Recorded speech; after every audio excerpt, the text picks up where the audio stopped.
why you and why them. So, and like, I'm really specifically, like, the more specific you can be, the better. So it's not, I think, especially in how like the online business world has like progressed in the recent years, like there's so many more people online since COVID, whether they work in person or whether they work online, you know, there's just a lot more competition. And you know, say like I used to work with women, I used to work with physios, and you know, someone who can say like I'm a women's health physio who specializes in C-section support is going to be, you know, incredibly busy, because everyone whose friend says to them like, oh yeah, no, I'm fine, but like my C-section scar is really sore. Oh, I know Sophie does that. Sophie is the person who's like brilliant with, you know, oh, I had the amazing story, blah blah blah. A physio who is like, oh yeah, I do a bit of women's health, but I can also help you if you've got a back problem. And oh yeah, no, I do men's running injuries too. Like I'll see anyone, even to the point of being like, oh, I'm a specialist in uh like back sores. Like it's still, it has to be so specific, like to make sure that people really resonate with you. You want to think about, if someone said their specific problem in a room, would people go, oh, that's Sophie, she does that, like I know with absolute confidence she's a specialist in that. So I think getting really specific, and then working out how you are going to find, like, how are people going to find you? Like, are you going to be on social media? Are you, I mean, there's three core ways that you build an audience. There's, you either buy it, so you run ads, you either borrow it, so you go on other people, you can go like on other people's world, so go on people's podcasts and that sort of thing, or you build your own. And I think the reality is, when you're starting your own business, it's very hard. You don't really want to run ads because you don't really know what works yet, and you're just going to waste money.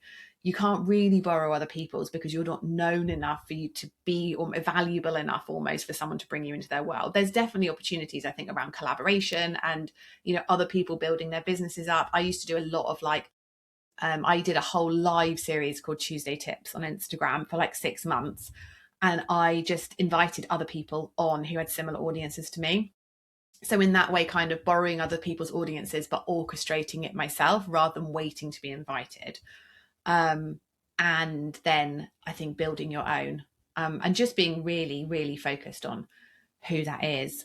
And then I think the other big thing that I used to see, which I don't know if it'll be a thing for your audience or not, but is creating packages, not trying to sell like one-off things, or, you know, single sessions, or, you know, it's a similar thing with like the C, let's just take the C-section one. Instead of saying like, oh yeah, it's £65 a session, you know, yeah, maybe, you know, come back again if it hurts.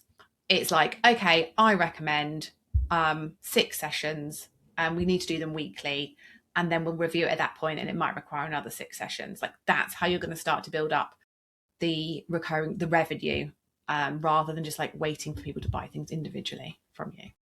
Absolutely. Some absolute gold in there. You know, these are the three ways of building your audience. You buy your audience with paid ads, you borrow and collaborate with people, or you build your own. And that building your own bit is the brave committing to a group of people. And I always say to people, you're not tied into that group of people for the rest of your life, but that group of people who, for example, have had C-sections, perfect example, want an expert. They don't want any old physio, and they don't care whether that physio lives in an an island in Indonesia, or whether that physio lives in Surbiton. It doesn't matter. They want the expert who is the best person for the job. And I think that's where this online world, and you know, you and I have both been in this world for a long time. It has just blown up, hasn't it? I mean, the Yeah. Zoom of Yeah. 2000 is very different from the situation now. And you've got to cut through all of that noise, which takes bravery, takes guts, it takes experiments, it takes all of the stuff that we've talked about, doesn't it, to be able to do that. Yeah, 100%. It's, I always used to say, like, particularly at the beginning, but even now, I mean, mindset is huge.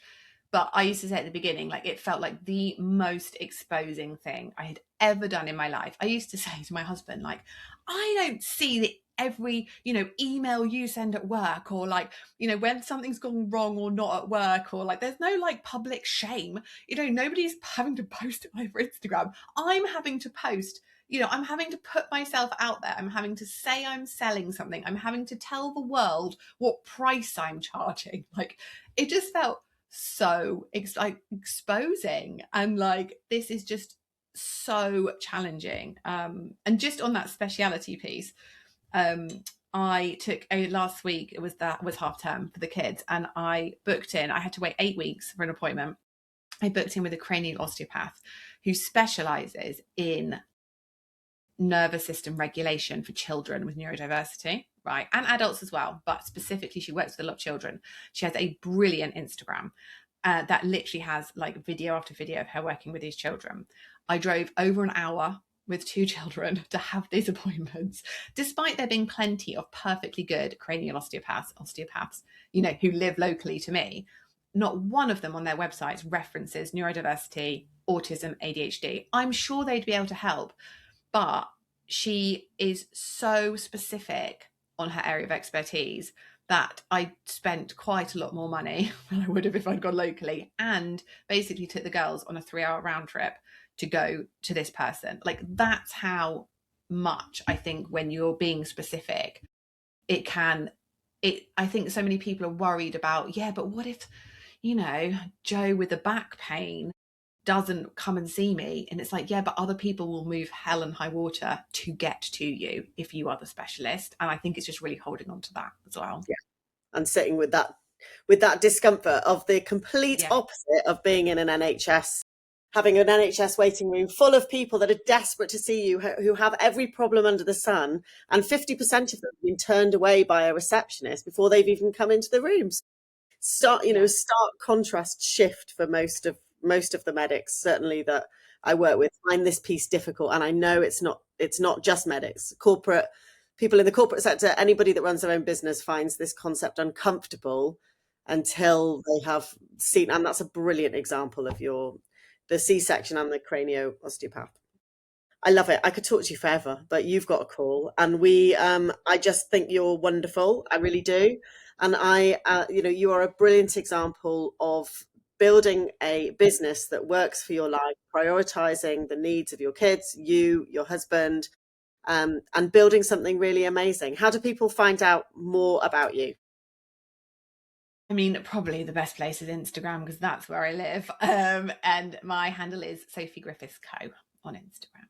Brilliant. Sophie, thank you so much for your time, and I look forward to seeing you soon. You're welcome. Thank you so much. Thank you. Okay.